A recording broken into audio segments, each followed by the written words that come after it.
Did you know the reason the British created the railway in Nigeria was for their benefit? Many believe till date that the British motive for the railways is to steal from the Nigerians. Here's the full event. 100 years ago, the British carved steel pathways through Nigeria's jungles and savannas, connecting the heartland to the sea. But these tracks were never meant for Nigerians. They were built to extract, to transport, and to control.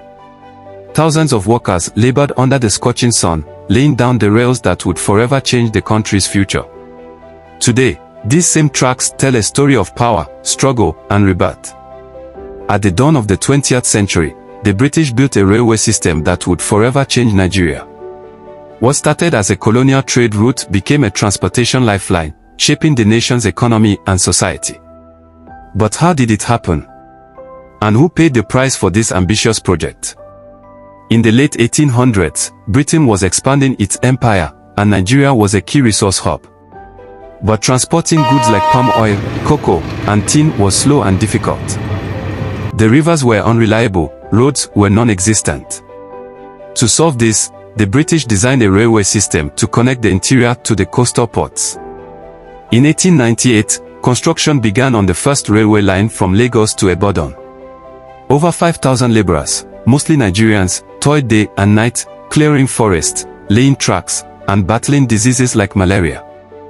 By 1901, the 193-kilometer stretch was complete, and Nigeria's first railway was operational.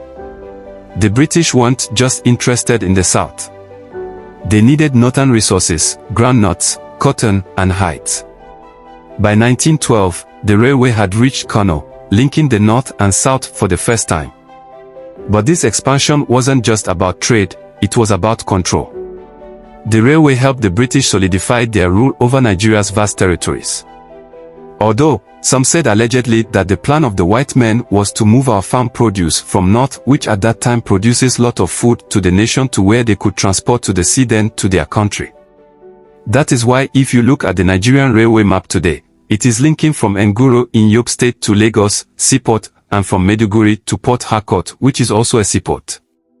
This was the main reason for the creation of the railway in Nigeria by the British. But this progress came at a cost. Nigerian workers were paid meager wages, worked long hours, and were often mistreated. Many lost their lives due to harsh conditions and accidents. Protests and strikes erupted, but the British suppressed them, ensuring the railway remained operational at all costs. By the 1950s, Nigeria's railways were thriving. Trains carried goods, passengers, and even colonial administrators across the country. Major cities grew around railway lines, creating economic hubs that still exist today.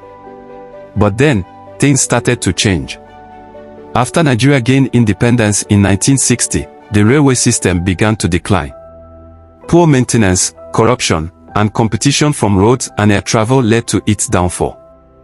By the 1980s and 1990s, many railway lines were abandoned, and Nigeria's once thriving railway system became a shadow of its former self.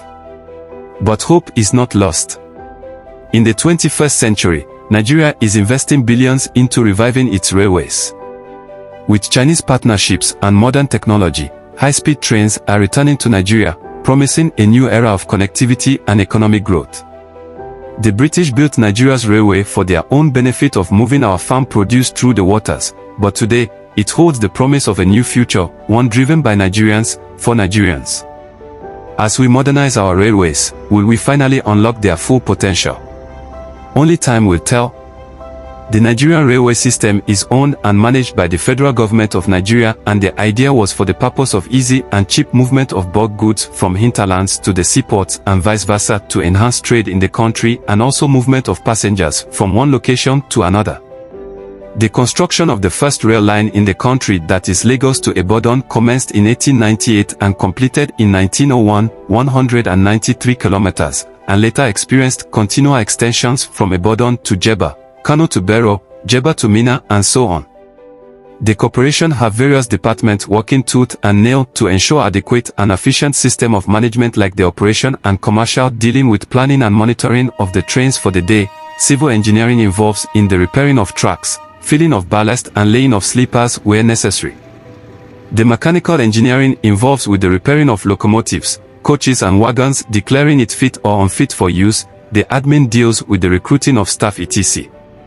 Now, the Nigerian Railway Corporation has 7 districts which monitor the train in their territory, collate their earnings and much more, which are Lagos District, Ebute Metta, Western District, Ibadan, Northern Western District, Minna, Northern District, Zaria, Northern Eastern District, Bauchi, Northern Central District, Kafanchan, Eastern District, Enugu. Like, share, and subscribe for more Nigerian history videos like this.